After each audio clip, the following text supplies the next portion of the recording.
આ વિડીયોમાં જાણીશું ઘરે તુલસી વિવાહ કરવા માટેની ટૂંકી રીત। તુલસી વિવાહના દિવસે સવારે વહેલા ઉઠીને સ્નાન કરી સ્વચ્છ વસ્ત્રો પહેરી લો અને લગ્નની તૈયારી શરૂ કરી દો। તુલસીના છોડને ઘરની મધ્યમાં અથવા આંગણામાં બેસાડીને સ્થાપિત કરો। તુલસીને દુલ્હનની જેમ કેસર અને ચૂંદડીથી સજાવો। ઘરની ટેરેસ અથવા મંદિરમાં અથવા તો જ્યાં તુલસીનો છોડ મૂક્યો હોય ત્યાં પણ આ વિધિ કરી શકો છો। હવે શાલિગ્રામની મૂર્તિને તુલસીના છોડની સાથે સ્થાપિત કરો। તુલસી માતાને શાલિગ્રામ ભગવાનની જમણી બાજુએ રાખો। તેની સાથે અષ્ટકોણીય કમળ બનાવો। પાણી ભરેલો કળશ મૂકો। કળશ પર સ્વસ્તિક બનાવો અને તેના પર નાળિયેર મૂકો। હવે શેરડીનો મંડપ તૈયાર કરો।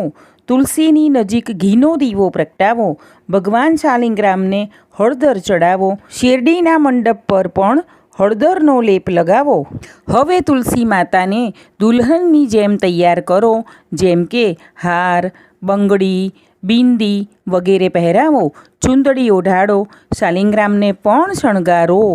જો ઘરમાં શાલિગ્રામ નથી તો કૃષ્ણ ભગવાનની મૂર્તિને ખૂબ જ સુંદર રીતે દુલ્હાની જેમ શણગારી શકાય છે। આ પછી ભગવાન શાલિગ્રામને હાથમાં લઈને તુલસી માતાની 7 વાર પ્રદક્ષિણા કરો।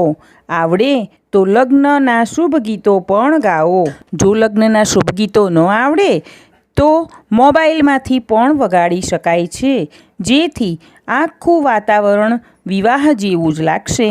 અંતમાં તુલસી માતા અને શાલિગ્રામ ભગવાન બંનેની આરતી ઉતારો, પ્રસાદ ધરાવો, લોકોમાં પણ પ્રસાદ વહેંચો। આ રીતે લગ્ન પૂર્ણ કરો। આ દિવસે ખીર અને પૂરીનો પ્રસાદ અર્પણ કરાય છે। જો તે ન બનાવી શકીએ તો કોઈ પણ મીઠાઈ અર્પણ કરો। આ રીતે ઘરમાં તુલસી વિવાહ કરીને આનંદ માણી શકાય છે। છેલ્લે વિધિ દરમિયાન જો કોઈ ભૂલ થઈ ગઈ હોય તો માફી અવશ્ય માંગી લો। ઘરમાં તુલસી વિવાહ દેવ ઉઠી એકાદશીથી દેવ દિવાળી એટલે કે પૂનમ સુધી ગમે તે દિવસે કરી શકાય છે। ચેનલને લાઇક, શેર અને સબસ્ક્રાઈબ કરજો।